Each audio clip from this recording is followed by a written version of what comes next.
આકાશવાણી અમદાવાદ વડોદરા પ્રાદેશિક સમાચાર બકુલા પરમાર વાંચે છે. પ્રધાનમંત્રી નરેન્દ્ર મોદીએ જણાવ્યું કે ભારતને વિકસિત રાષ્ટ્ર બનાવવા માટે દેશની પ્રગતિ માટે જરૂરી તમામ વસ્તુ ભારતમાં જ બને તે સમયની માંગ છે. દાહોદમાં દેશના પ્રથમ લોકોમોટિવ એન્જિનના લોકાર્પણ સહિત 24,000 કરોડ રૂપિયાના વિવિધ પ્રોજેક્ટ્સનું ઉદ્ઘાટન અને શિલાન્યાસ કર્યા બાદ જાહેર સભાને સંબોધતા તેમણે કહ્યું હતું કે વિકસિત ભારત માટે સશક્ત સેના અને સશક્ત અર્થતંત્ર બંને જરૂરી છે. દેશમાં ઉત્પાદન ક્ષેત્રે થઈ રહેલી પ્રગતિને બિરદાવતા શ્રી મોદીએ કહ્યું કે आज हम स्मार्टफोन से लेकर गाड़ियां, खिलौने, सेना के अस्त्र शस्त्र, दवाएं, ऐसा बहुत सारा सामान दुनिया के देशों में निर्यात कर रहे हैं. इतना ही नहीं, आज भारत रेल, मेट्रो और इसके लिए जरूरी टेक्नोलॉजी खुद बनाता भी है और दुनिया में एक्सपोर्ट भी करता है. પ્રધાનમંત્રીએ વિશ્વાસ વ્યક્ત કર્યો કે લોકોમોટિવ એન્જિનના ઉત્પાદનથી દાહોદને વૈશ્વિક ઓળખ મળશે અને સ્થાનિકોને રોજગારી પણ મળશે. અહીં બનવાવાળા લોકોમોટિવ ભારતની પાવર અને કેપેસિટી બંને વધારનારા બનનાર છે અને અહીં બનનારો દરેક લોકોમોટિવ ક્યાંય પણ જાય ખાલી એના પૈડા જશે એવું નહીં, એની જોડે જોડે મારા દાહોદનું નામ પણ પહોંચવાનું છે. આવનારા સમયમાં અહીંયા સેંકડો લોકોમોટિવ બનશે અને આ બધાના કારણે અહીંના સ્થાનિક મારા ભાઈ બહેનોને, મારા નવજવાનિયાઓને મોટી સંખ્યામાં રોજગાર મળશે. શ્રી મોદીએ ઉમેર્યું હતું કે દાહોદ ટૂંક સમયમાં દેશના આદિવાસી જિલ્લાઓના વિકાસ માટે એક રોલ મોડલ તરીકે ઉભરી આવશે. રાજ્યમાં રેલવેનું 100% વિદ્યુતીકરણ પૂર્ણ થતાં શ્રી મોદીએ રેલવેની કામગીરીની પ્રશંસા કરી હતી. કેન્દ્રીય રેલવે મંત્રી અશ્વિની વૈષ્ણવે છેલ્લા 11 વર્ષ દરમિયાન રેલવે ક્ષેત્રમાં પરિવર્તનશીલ સુધારાઓ માટે મોદી સરકારની પ્રશંસા કરી હતી. તેમણે કહ્યું કે દાહોદમાં તૈયાર થનાર મેડ ઇન દાહોદ ઇલેક્ટ્રિક લોકોમોટિવની અન્ય દેશોમાં નિકાસ કરવામાં આવશે.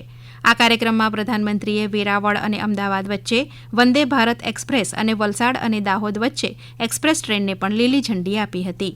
આ પ્રસંગે મુખ્યમંત્રી ભૂપેન્દ્ર પટેલ પણ ઉપસ્થિત રહ્યા હતા. અગાઉ શ્રી મોદીએ વડોદરામાં ભવ્ય રોડ શો યોજી નાગરિકોનું અભિવાદન ઝીલ્યું હતું. આ યાત્રામાં હજારોની સંખ્યામાં લોકો જોડાયા હતા. પ્રધાનમંત્રી આજે ગાંધીધામમાં ડીપીએ ઓફિસમાં સેન્ટર ઓફ એક્સલન્સનું ઉદ્ઘાટન કરશે અને માતાના મઢ, ખટલા ભવાની અને ચાચરકુંડ સહિત ધાર્મિક અને સાંસ્કૃતિક સ્થળોએ વિવિધ માળખાગત સુવિધાઓ અને વિકાસ કાર્યોનું ઉદ્ઘાટન કરશે. પ્રધાનમંત્રી ખાવડામાં નવા વિકસિત નવીનીકરણીય ઉર્જા ક્ષેત્રમાંથી પાવર ટ્રાન્સમિશન માટે +800 કેવી HVDC પ્રોજેક્ટ અને કંડલા ખાતે 10 મેગાવોટના ગ્રીન હાઇડ્રોજન પ્લાન્ટ સહિત અન્ય અનેક પ્રોજેક્ટનો શિલાન્યાસ કરશે. આજે શરૂ થનારી અન્ય પહેલોમાં ગાંધીધામમાં ચક્રવાત પ્રતિરોધક વીજ માળખા, રેલવે ઓવરબ્રિજ, રસ્તાનું વિસ્તરણ અને ધોળાવીરામાં પ્રવાસન વિકાસનો સમાવેશ થાય છે. પ્રધાનમંત્રી નરેન્દ્ર મોદીએ આજે તેમના શાસનના કાર્યકાળના 11 વર્ષ પૂર્ણ કર્યા છે. આજના દિવસે વર્ષ 2014માં શ્રી મોદીએ ભારતના પ્રધાનમંત્રી પદનો હોદ્દો ગ્રહણ કર્યો હતો. દેશના મતદારોએ ભાજપની સરકારને સ્પષ્ટ બહુમતી આપીને 30 વર્ષના જોડાણની સરકારના સમયગાળાનો અંત આણ્યો હતો. દેશના આધુનિક રાજકીય ઇતિહાસમાં આ ઘટનાને એક મહત્વના રાજકીય વળાંક તરીકે ગણાય છે. રાજ્યપાલ આચાર્ય દેવવ્રતે આજે રાજભવનના કર્મચારીઓ અને અધિકારીઓ માટે ગાંધીનગરમાં નવનિર્મિત આવાસીય પરિસર ઐશ્વર્યમનું લોકાર્પણ કર્યું. ઐશ્વર્યમ પરિસરમાં ચ કક્ષાના 96, ઘ કક્ષાના 32, ગ1 કક્ષાના 4 અને ક કક્ષાના 4 આવાસો ઉપરાંત કોમ્યુનિટી હોલ, આરોગ્ય કેન્દ્ર, 10 દુકાનો અને વિશાળ ઉદ્યાનનું નિર્માણ સંપન્ન થયું છે. વૈશ્વિક સ્તરે પ્લાસ્ટિક પ્રદૂષણના અંતની વિષયવસ્તુ સાથે 5મી જૂને વિશ્વ પર્યાવરણ દિવસની ઉજવણી કરવામાં આવશે, જેના ભાગરૂપે આગામી 5મી જૂન સુધી લોકજાગૃતિ અભિયાનનું આયોજન કરવામાં આવ્યું છે. જે અંતર્ગત સુરેન્દ્રનગર જિલ્લામાં ગુડખર અભયારણ્ય, બજાણા અને ધ્રાંગધ્રા સ્થિત રેન્જ ફોરેસ્ટ ઓફિસરની કચેરી દ્વારા વિશ્વ પર્યાવરણ દિવસની ઉજવણી કરવામાં આવી હતી. જેમાં કચેરી આસપાસ સઘન સાફ સફાઈ હાથ ધરવામાં આવી હતી તેમજ રોપાઓનું વિતરણ કરીને વૃક્ષારોપણ કરવામાં આવ્યું હતું. મહેસાણા જિલ્લાના વિજાપુરના ઉદ્યોગપતિ જયંતિ પટેલને રાજ્યપાલ આચાર્ય દેવવ્રતના હસ્તે પ્રાકૃતિક ખેતીનો એવોર્ડ અપાયો છે. તેઓ રાસાયણિક કે જંતુનાશક દવાનો ઉપયોગ કર્યા વિના હળદર, કાકડી, દૂધી, બટાકા સહિતની પ્રાકૃતિક ખેતી કરી રહ્યા છે. તેમની પાસે ગીરની 35 ગાય છે. તેઓ ગોબર ગેસ પ્લાન્ટ તથા વરસાદી પાણી સંગ્રહ કરી અનેક પ્રકારની પ્રાકૃતિક ખેતી કરી પર્યાવરણનું જતન કરી રહ્યા છે.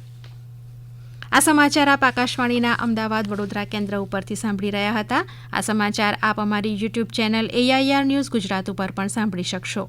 વધુ સમાચાર માટે અમારી વેબસાઇટ newsonair.gov.in/gujarati અને અમારા એક્સ હેન્ડલ AIR_news_ABAD ને ફોલો કરશો. આકાશવાણીના અમદાવાદ વડોદરા કેન્દ્ર પરથી પ્રાદેશિક સમાચાર પૂરા થયા. હવે પછી આપ સાંજે 7:10 પ્રાદેશિક સમાચાર સાંભળી શકશો.